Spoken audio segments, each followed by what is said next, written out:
Aloha. In this tutorial, we are going to walk through how to activate new contacts in your system. So if someone at your organization wants to submit an application for funding, but they don't have access to the system already, this is what you do. What you'll do is you'll log in as the primary account holder. You hit organization profile. Now, after your organization profile loads, you'll notice I am using the test applicant org. It is not a real organization, but when you log in, you should see all the information here reflecting your organization. You'll come over here and hit the Activate Contacts tab on the far right. Now, once you click this button, you're going to see any contacts that have submitted for access. And remember, you will have received an email saying this person has requested access. The user might actually also follow up with you, just because anything that they're doing in the portal is going to be dependent on being activated by you. You're basically confirming, yes, this person works here. Yes, they should be able to access completing applications through our portal.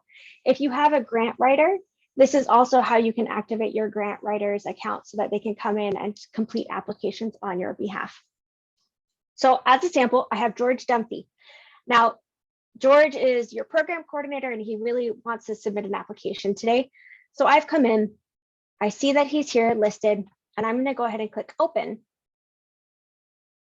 So I see, okay, George, yes, this looks correct. That's the right email. Perfect. So now I have options. I can say valid profile, or I can say invalid profile. If you say invalid profile, it's basically going to deactivate any request that came in. So they won't have access. They won't be able to get any information. They will receive an email that tells them that their request was denied, but otherwise they will not have access. To validate the profile, you're going to go ahead and click valid profile. I know George works for us. He wants to submit information. So I realized, oh, George actually forgot the senior on his program coordinator position. So I go ahead, update his position, and then I'll submit the profile. Now, as soon as I hit submit, I can go ahead and close out right here. And the thing to know too is that George actually gets an email now. So he will get an email saying that he can change his password, and he'll be able to change his password and log into the portal at this point, which is great. Now you'll see he still shows up here, but after you log out and log back in, sometimes it just takes the system a minute to reset. It's going to go ahead and clear out George from here, and you can actually activate. You can go in and view any contacts that you have with your organization by clicking over here on the left side, the contacts button. So I'm just double checking because, it's always good to see who has access to your information. And I realized, oh, well, Roberta, California no longer works for us. How do I can't delete her. I can't, how do I get mark her as not being able to access our org? Great question. So what you want to do is you want to submit a support ticket.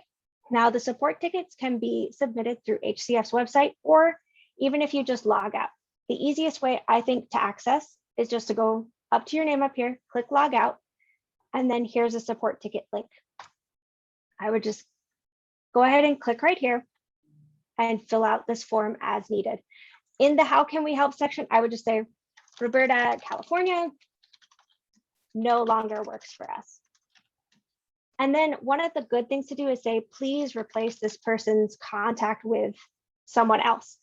Basically what we're going to do on the back end is we reset any applications that have Roberta assigned. So for report reminders, any active requests, active contingencies that might be assigned to Roberta, we need someone to reassign those to. But as soon as we know that information, we can get everything fixed. Roberta will be deactivated and all of those assignments will be sent to someone else on your org as indicated by you guys. So when in doubt, if you need to deactivate someone from your organization, just let us know through the support tickets. And if you ever have other questions as well, always good to go through there. Thank you so much for your time.